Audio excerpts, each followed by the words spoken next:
Hello friends, मैं हूं सी रुचि गोयल। आज हम बात करेंगे टैक्स ऑडिट की।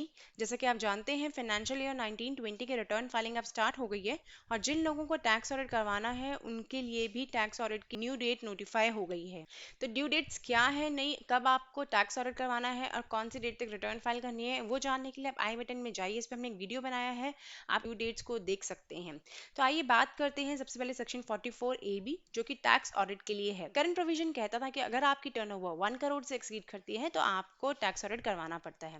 कुछ चेंजेस आए हैं उस लिमिट में, उस लिमिट को हम बाद में देखेंगे। अभी हम देखते हैं कि अगर आप सेक्शन 44 AD में कवर होते हैं तो आपको टैक्स ऑडिट कब करवाना पड़ेगा। सबसे पहले हम बात कर रहे हैं सेक्शन 44 AD की, जो एप्लीकेबल होता है बिजनेसमैन और प्रोफेशनल्स दोनों पे। तो अगर आप एक बिजनेसमैन या प्रोफेशनल हैं और आप अपनी बुक्स 44 AD प्रेजेंटेड टैक्सेशन के अकॉर्डिंग मेंटेन करते हैं तो आपको टैक्स ऑडिट तब करवाना पड़ता है कि अगर आप इनमें से किसी क्लॉज में भी फॉल करते हैं। तो 5 क्लॉजेस दिए गए हैं, अगर आप उन 5 में से किसी क्लॉज में फॉल करते हैं तो आपको टैक्स ऑडिट करवाना पड़ता है। तो आइए देखते हैं फर्स्ट क्लॉज। आप एक बिजनेसमैन है और आपकी टर्नओवर एक्सीड कर दी गई है 2 करोड़ से। तो अगर आपकी बिजनेस टर्नओवर जैसे ही 2 करोड़ एक्सीड करेगी तो आपको टैक्स ऑडिट करवाना पड़ेगा, इवन इफ आप 44 AD में कवर करते हैं अपने आप को। सेकेंड है प्रोफेशनल है और आपकी जो इनकम है, प्रोफेशनल इनकम 50 लाख को एक्सीड कर गई है तो आपको टैक्स ऑडिट करवाना पड़ेगा। नेक्स्ट कवर होता है 44 AE वालों के लिए, जो लोग ट्रक्स, हैवी गुड व्हीकल की सर्विसेज प्रोवाइड करते हैं और वो अपने प्रॉफिट्स जो है वो डिक्लेयर करते हैं लेस देन स्पेसिफाइड लिमिट्स। मतलब जो लिमिट स्पेसिफाइड है भाई, इतना परसेंट या इतना लिमिट ही आपको प्रॉफिट्स दिखाना है। अगर आप उतना नहीं दिखाते हैं और अपने प्रॉफिट्स जो है वो लेस देन स्पेसिफाइड लिमिट दिखाते हैं तो आपको ऑडिट करवाना पड़ता है। इसी के साथ साथ अगर आप एक प्रोफेशनल है और सेक्शन 44 ADA में कवर होते हैं और आप अपने प्रॉफिट्स जो है वो लेस देन 50% दिखा रहे हैं, 50% की लिमिट है, अगर आप 50% से कम दिखा रहे हैं तो आपको ऑडिट करवाना पड़ता है। अगर आपकी जो टोटल इनकम बनी है वो एग्जेम्पशन लिमिट से ज्यादा हो चुकी है और आपकी जो टर्नओवर है वो भी 50 लाख से ज्यादा हो चुके हैं तो भी आपको ऑडिट करवाना पड़ता है। तो लास्ट जो क्लॉज ई है वो है सेक्शन 44 AD वालों के लिए। अगर आप एक बिजनेसमैन है और आप जो अपने प्रॉफिट्स दिखा रहे हैं वो लेस देन 8%, आपकी जो डीलिंग बैंक से होती है, ईसीएस वगैरह से होती है तो 8% की लिमिट है और कैश में होती है तो 6% की लिमिट है। तो अगर आप अपने प्रॉफिट्स को इनसे कम दिखा रहे हैं, 8% या 6% रेट से कम दिखा रहे हैं तो भी आपको ऑडिट करवाना पड़ेगा, इवन इफ आपने 44 AD में अपने आप को सेलेक्ट किया हुआ है। तो ये तो वो 5 क्लॉजेस थे जो 44 AD वालों को ऑडिट करवाना पड़ता है। अब हम बात करते हैं कि जो लिमिट इंक्रीज हुई है उसका इम्पैक्ट क्या आएगा सब पे। तो सबसे पहले तो मैं आपको ले चलती हूँ फाइनेंस एक्ट की तरफ, जहाँ पे ये बताया गया था कि जो लिमिट इंक्रीज हुई है वो कितनी इंक्रीज हुई। ये है आपका करंट फाइनेंस एक्ट 2020। इसमें अगर आप क्लॉज देखेंगे जहां पे आप ये लाइंस पढ़ेंगे, this clause shall have effect as if the words 1 crore the word 5 crore have been substituted. मतलब जो लिमिट रिवाइज हुई है वो 1 करोड़ से 5 करोड़ हुई है। तो आइए चलते हैं अपने डिस्कशन पे। तो मैंने आपको बताया कि जो लिमिट थी 1 करोड़ की, जो सब पे एप्लीकेबल थी 1 करोड़, वो इंक्रीज होकर 5 करोड़ हो गई है। तो इसका मतलब ये है कि 5 करोड़ से ऊपर होते ही तो सबको अपना टैक्स ऑडिट करवाना है, चाहे वो कोई भी पर्सन। 5 करोड़ से कम होने पर भी आपको ऑडिट करवाना पड़ सकता है। और वो क्यों पड़ सकता है कि अगर आप ड्यूरिंग द अपने बिजनेस में जो रिसीट्स होती हैं उससे 5% से ज्यादा कैश में करते हैं तो आपको ऑडिट करवाना पड़ेगा। इसी के साथ साथ अगर आपकी पेमेंट्स ड्यूरिंग द ईयर जितनी भी होती हैं उनमें से 5% से ज्यादा आप कैश में करते हैं तो भी आपके लिए जो लिमिट है वो 5 करोड़ नहीं होती, 5 करोड़ से कम होते ही आपके ऊपर एप्लीकेबल हो जाती है। लेकिन अगर आप ऐसा नहीं करते तो आप फर्दर सिनेरियो देखेंगे। तो जो नेक्स्ट सिनेरियो है वो अदरवाइज का अब हम देखते हैं कि भाई आपने कैश पेमेंट्स और कैश रिसीट्स जो है वो 5% ज्यादा कर दी तो 5 करोड़ की लिमिट नहीं लगी, फिर क्या लिमिट रहेगी आपके लिए, अब हम वो देखते हैं। अगर आप एक कंपनी है तो आपकी टर्नओवर जैसे ही 1 करोड़ से एक्सीड हो जाएगी, क्योंकि जो बेसिक टर्नओवर लिमिट है 1 करोड़ है टैक्स ऑडिट की, तो जैसे ही 1 करोड़ से एक्सीड हो जाएगी आपको ऑडिट करवाना ही पड़ेगा। अगर आप एक कंपनी ना हो के इंडिविजुअल और एचयूएफ हैं तो क्या होगा। तो अगर आप एक कंपनी ना हो के इंडिविजुअल, एचयूएफ या फर्म है तो दो ऑप्शन हो सकते हैं, या तो आप 44 AD में अप्लाई कर सकते हैं या फिर बिना 44 AD नॉर्मल एक रह सकते हैं, normal books of accounts maintain कर सकते हैं। ठीक है, तो अगर आप जैसे ही 44 AD में फॉल करते हैं, मतलब आप प्रिजम्पटिव टैक्सेशन स्कीम लेते हैं, तो आपकी जो टर्नओवर क्राइटेरिया हो जाता है वो 2 करोड़ हो जाता है। मतलब आपको 2 करोड़ से एक्सीड करते ही, टर्नओवर 2 करोड़ से एक्सीड करते ही टैक्स ऑडिट एप्लीकेबल हो जाता है। वहीं अगर आपकी टर्नओवर 2 करोड़ से कम है और आप प्रिजम्पटिव टैक्सेशन स्कीम मतलब 44 AD में आते हैं तो एक चीज देखी जाएगी जिसके बेसिस पे डिसाइड होगा कि आपको टैक्स ऑडिट कम होने के बावजूद भी करवाना है कि नहीं कराना। तो जैसे मैंने पहले भी बताया कि उसमें देखा जाएगा कि आपने जो प्रॉफिट लिमिट स्पेसिफाइड है 6% या 8% जो भी एप्लीकेबल है, आपने अपने प्रॉफिट्स को उनसे ज़्यादा डिक्लेयर किया है। अगर आपने उनसे ज़्यादा डिक्लेयर किया है तो आपकी जो लिमिट है वो 2 करोड़ रहेगी। लेकिन अगर आपने उनसे कम डिक्लेयर किया है, आपने अपने कहा कि मेरे तो कैश में होती है ट्रांजेक्शन और मैं प्रॉफिट जो है वो लेस देन 6% दिखा रहा हूँ, तो भी आपके ऊपर टैक्स ऑडिट की रिक्वायरमेंट आ जाती है। तो ये बहुत इंपॉर्टेंट पॉइंट था जो हमें आपको बताना था कि 44AD के लिए अलग लिमिट है, वो 2 करोड़ है, लेकिन देखा जाएगा 6% और 8% वाला क्राइटेरिया।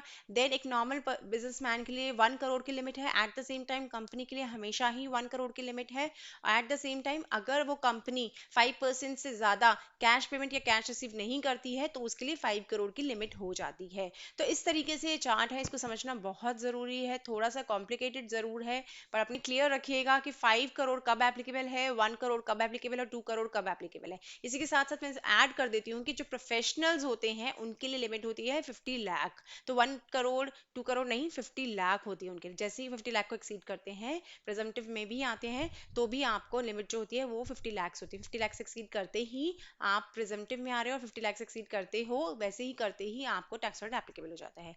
तो नेक्स्ट पॉइंट पे चलते हैं। हमने फाइनेंस एक्ट देखा कि वहां पे लिखा था कि जैसे ही आप अपनी 5 करोड़ से एक्सीड करते हो आपको टैक्स ऑडिट करवाना पड़ता है। इसके साथ साथ वहां पे एक और चीज मेंशन है जो हमने डिस्कस भी किया, आइए हम उसे देखते हैं। आप अगर पॉइंट ए और बी रीड करेंगे तो आप पढ़ पाएंगे, aggregate of all amounts received during amount receive for sales turnover gross receive during the previous year in cash does not exceed 5% of the said amount. जैसे ही आपके रिसीट्स का अमाउंट जो है वो 5% से एक्सीड नहीं करेगा, और ऐसे ही बी पॉइंट में लिखा है कि पेमेंट्स जो है वो 5% से ज्यादा कैश में नहीं होंगी तो ही 5 करोड़ की लिमिट आपके अप्रूव है। तो ये बहुत इंपॉर्टेंट चेंज था जो फाइनेंस एक्ट 2020 से आया था। बहुत ज्यादा इंक्रीज हुई है 1 करोड़ से 5 करोड़। थोड़ा सा मुश्किल जरूर है ये मेंटेन करना, क्योंकि 5% से ज़्यादा कैश में ना करना थोड़ा डिफिकल्ट रहता है। बिजनेस को थोड़े बहुत खर्चे करने ही पड़ते हैं जो कि कैश में होते हैं। तो 5% लिमिट मेंटेन करना थोड़ा सा डिफिकल्ट जरूर है, लेकिन अगर कोई बिजनेस मेंटेन करता है तो उसकी लिमिट सब्सटैंशियली चेंज होके 1 करोड़ से 5 करोड़ हो जाती है। तो ये तो हमने बात की कि लिमिट्स में क्या चेंज आया है, तो ये हमें फाइनेंस एक्ट 2020 से पता चल गया था। इसी के साथ साथ एक बहुत बड़ा जो क्लैरिफिकेशन अभी मैं आपको देने वाली हूँ वो देने वाली हूँ कि इस कैश रिसीट्स और कैश पेमेंट्स में क्या आएगा और क्या नहीं आएगा। ये जानना भी बहुत ज़रूरी है कि भाई हम कह रहे हैं कि कैश आपकी जो ग्रॉस रिसीट्स हैं उनमें से आपकी कैश रिसीट्स जो हैं वो 5% ज़्यादा नहीं होनी चाहिए, और ऐसे ही आपके जो ग्रॉस एक्सपेंसेस हैं, पेमेंट्स हैं, ग्रॉस पेमेंट्स हैं, उनमें से 5% ज़्यादा पेमेंट्स कैश में नहीं होनी चाहिए। बट उस ग्रॉस पेमेंट में क्या आएगा और क्या नहीं आएगा ये जानना भी बहुत इंपॉर्टेंट है। तो आइए हम अपने वीडियो को आगे और बढ़ाते हैं और आगे देखते हैं। ये बताया है सबसे पहले कि कैश पेमेंट्स जो है 5 करोड़ की लिमिट के लिए कैश पेमेंट्स में क्या आएगा क्या नहीं आएगा। तो क्या आएगा उसमें, जो भी पेमेंट्स हम क्रेडिटर्स को करते हैं वो हमारा कैश पेमेंट में आता है। जो भी हम पेमेंट्स लोन के लिए करते हैं, अगर हमने कोई लोन रीपे किया है वो भी इसमें इंक्लूड हो जाएगा। इसी के साथ साथ अगर आप क्रेडिटर्स को पेमेंट करते हो या एडवांस पे करते हो, दोनों उसी में कवर होते हैं। कैश विड्रॉल करता है कोई पार्टनर फर्म में से तो भी वो कवर होता है उस 5 करोड़ की लिमिट में, वो हम कैश पेमेंट ही मानते हैं। इसी के साथ साथ अगर आप कोई भी फिक्स्ड एसेट परचेज कर रहे हो उसके लिए पेमेंट कर रहे हो तो वो भी कैश पेमेंट का पार्ट होगा। जो नहीं होगा पार्ट अभी एक बार उसको भी देख लेते हैं। अगर आप बैंक में कैश आके डिपॉजिट कर रहे हो तो वो बिजनेस में कैश विड्रॉल नहीं माना जाएगा, कैश पेमेंट नहीं माना जाएगा। और ऐसे ही आपने आउटस्टैंडिंग क्रेडिटर शो किए हैं तो वो भी माना नहीं जाएगा, मतलब कैश पेमेंट माना जाएगा, एक्चुअल में पेमेंट होना चाहिए, पेबल नहीं होना चाहिए। तो हमने ये देखा कि पेमेंट्स में क्या क्या आएगा। अब हम एक बार देखते हैं कि रिसीट्स में क्या क्या आएगा, कि 5 करोड़ की लिमिट के लिए रिसीट्स क्या क्या होंगी। अगर आप डेटर से कोई पैसा रिसीव कर रहे हो तो भी आएगा, तो डेटर से पैसा रिसीव कर रहे हो या फिर एडवांस रिसीव कर रहे हो दोनों कवर हो जाएंगे। अगर आप कोई लोन्स की फॉर्म में पैसा ले रहे हो तो वो भी इसमें कवर हो जाएगा। नेक्स्ट आता है एडवांस रिसीव, जिसमें मैंने आपको ऊपर बताया कि डेटर से मिल रहा है या फिर एडवांस मिल रहा है डेटर से। देन कैपिटल कोई लगा रहा है पार्टनर बिजनेस में तो वो भी आपको रसीद्स की फॉर्म में माना जाएगा। Then sale of fixed assets, अगर आप सेल कर रहे हो फिक्स्ड एसेट का तो वो भी जो ग्रॉस रिसीट्स आप कैलकुलेट करेंगे कंप्यूट करने के लिए 5% उसी की कैलकुलेशन में ऐड हो जाएगा।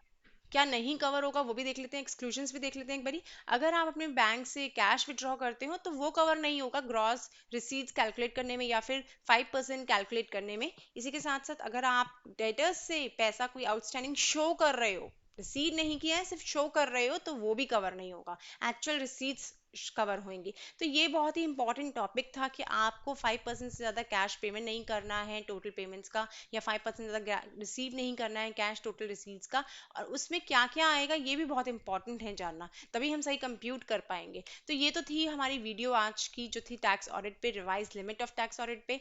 तो ये जानना बहुत ज़रूरी है कि जो लिमिट्स हैं 50 लाख की, 1 करोड़ की, 2 करोड़ की और 5 करोड़ की, हर कैटेगरी ऑफ एसएससी के लिए अलग अलग है। आपको देखना पड़ेगा कि आपके ऊपर कौन सी लिमिट एप्लीकेबल है, तभी आप डिसाइड कर सकते हैं कि टैक्स ऑडिट आपके ऊपर लगेगा कि नहीं लगेगा। इंपॉर्टेंट टॉपिक है जो मैंने आपको आज डिटेल में डिस्क्राइब किया है।